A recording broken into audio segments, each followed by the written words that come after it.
Guys, so welcome back to Cuda.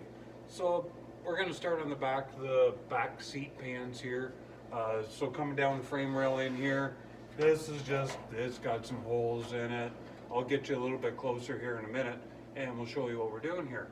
So the passenger side is not nearly as bad as the driver's side. This is an Ontario, Canada car, and well, it's seen its salt, it's sand, it's decay. So we got to get rid of this rust. We got to get rid of this punky steel that's in here. Unfortunately, I've already welded this one down to the frame. So we'll take this off, we'll bring it right down to the frame, and we'll clean it up, make a new piece go along the inner wheel well. So we'll make a piece of fit in here. You can't really buy just this patch panel, so we'll make it. We'll go from there and we'll see what we can do. I'll get you a little bit closer, we'll show you what we're dealing with. Here we are, guys, we're inside the car now. So as you can see, this is pretty punky in here. Yeah, we can see daylight through the bottom if you look at that center spot right here. And move the camera around, you can see the floor, you can see my welder. Yeah, it's a mess. So what we're gonna do is cut this piece out right up to the trunk pan and we'll replace that entire piece. I've marked out with a little bit of a marker here just as to what lines I want to follow, where I want to cut. So I'm going to go ahead, we're going to cut this out of here. Take measurements. Measurements are crucial because you want to be able to make sure that this area right here matches up to the wheel well. That way you don't end up rubbing your wheel on the inside, anything like that. But yeah, we'll cut this out, start fabricating a new one.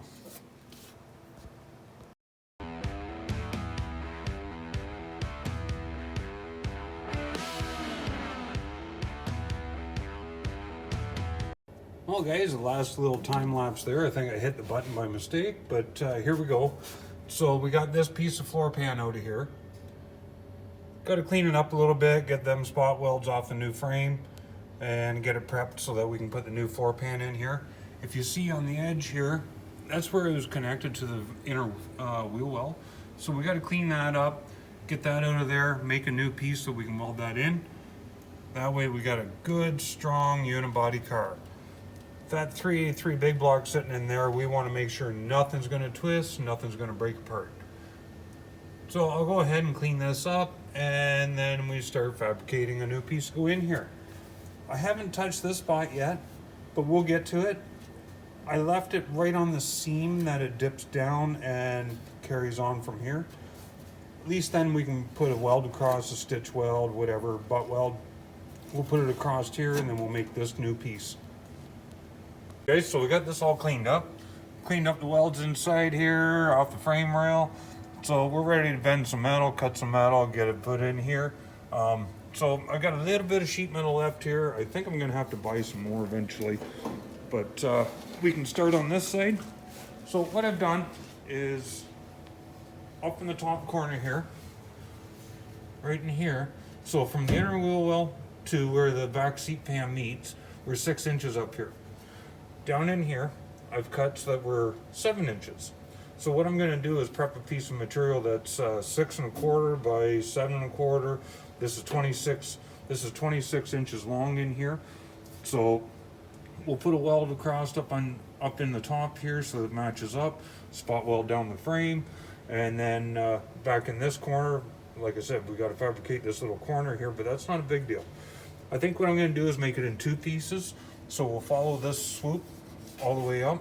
We'll make our flange and weld that flange to our trunk pan. It's not a big task, but with the curve and the bend, I don't have any of the tools to do the shrink and expand and all the rest of that fun stuff that you can do with some of these tools.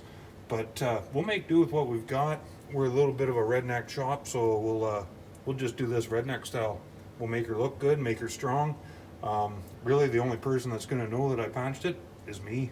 Well, all you guys too, but visibly from the outside you won't see it. So my sheet metal over here, what I've done, I've marked out what we need. So this is our 6 inches across here, going down 7 inches on that side.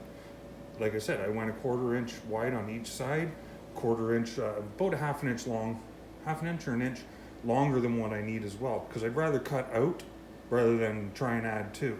This is all I have for sheet metal. This is about 2 feet by 3 feet or so. So I kind of want to use it sparingly. So I'll go ahead and cut this and we'll try and fit that in. All right, guys. So I cut that piece of sheet metal sitting right here.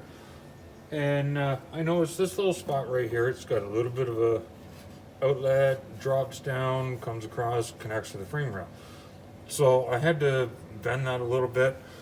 So all I did was went over to my vise, gave it a little tweak, a little bend. But we'll set this in here, and for the most part, it's fitting pretty good. We can hammer and dolly this down once we weld that in. But for right now, I'm gonna trace this piece out on a piece of sheet metal so we can get this lip in here. But I like the fit. It's fitting very well. We'll go underneath and we'll trace out where we need to trim this back. There we go. Where we need to trim this back. And we'll make this fit proper. But we'll get this fitted in here. This is thicker sheet metal than what the original was, so I have great confidence that this is going to work out really well. And then we'll address this little corner. All right, guys, so I've trimmed this up. We're flush with the floor pan on the back here. Fitting pretty good, got a little bit of a gap in here, but we can fill that. Runs up the top, right down the side. And yes, I got some welds I got to clean up in here that's kind of nasty. But for the most part, this is fitting quite well. Got a little bit of trimming here and there, but nothing major. Got to push into here. So these are my screw holes where I put some self-tapping screws in just to push that in. Marked from the underside as to where this edge needs to be as compared to the floor pan. So going forward, what I'll do is take this piece, I'll pull it out, and we got to make the flange that goes and connects to the inner wheel well. So once I cut that out, we'll weld that in there, and we should be able to form this piece of metal and get it placed in here. Then we'll tackle this little corner in here. This is a bit of a mess, but nothing that we can't do with a little bit of sheet metal. We got a support that runs across in here. So this is our template, and we'll make it swoop around into this corner. Pardon me. Then we'll come down. We'll just get rid of this old punky stuff, and we'll try and make it as factory as we can. We'll grind these welds down once we get it in, make it flush. Should just look like a piece of floor pan.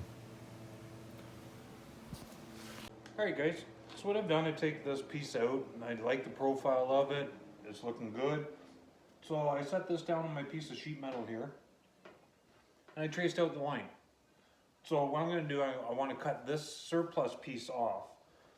So in here I went with another line. I just shoved this over, and I went 1.5 inches from the edge of that line to the edge of my piece. That'll be the flange that connects onto the inner wheel well.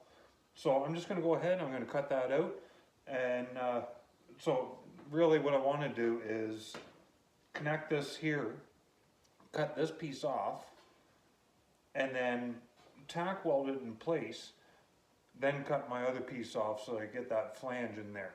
I'll move you around here so you get a better idea of what I'm working with. There we go. So yeah, we'll just we'll tack weld this on here after I cut off surplus on this side. Then I can cut this off along here, and that should give us the flange that connects to the inner wheel well.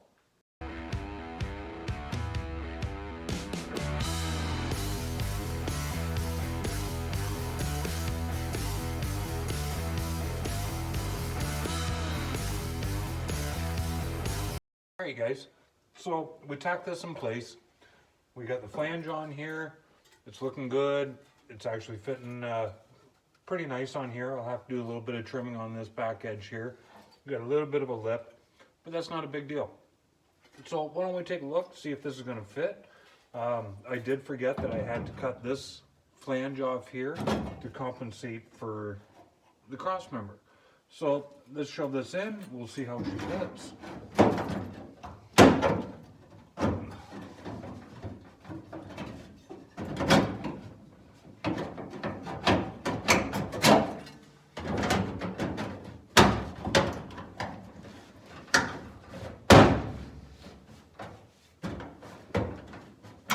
A little bit of persuasion here. Oops. We're vibrating, shaking. Yeah, I got you inside the car here. So we got a little bit of manipulating to do. Got a little bit of tweaking to do up in the corner here. This is sitting high, but that, I think that'll come all back down. We'll put some screws back in this spot and we'll get this fitted in here. We'll weld it all in. So for now, guys, I'm gonna leave you with this. We're making some panels. I didn't think I'd be fabricating any metal to go into this, but here we are. We'll put it in here. You just can't buy these parts, not unless you want to go right from the back seam all the way back. It's in too good a condition. There's a few spots that are a little bit bad on it, but we'll get that all fitted in. For the most part, I'm quite happy with the way this is turning out. We'll get it tweaked, we'll get it placed in here, but that'll be in the next episode. Till then, guys, please like, subscribe, leave your comments. I love hearing your comments. Until then, guys, take care. Guys, here's a special treat for you. We made a little stop. Doug, don't hide from the camera. There it is. Especially with the Here's my inspiration right here. He's a triple black tree, 3/4 speed. This thing is cherry. Everything's reflecting off. Look at the underneath. This thing's just beautiful. He's basically got the identical car to me, 3/4 speed, numbers matching. Doing a full body job resto on this, all original. We'll just take you for a little walk here. Yes, this is inspiration for me to work on mine. I'm looking forward to seeing the tail pan on there with the dual exhaust poking out. Yeah. I ordered all new for it from the States. It's called Accurate Exhaust. There we go, guys. This is inspiration for anybody that's working on theirs.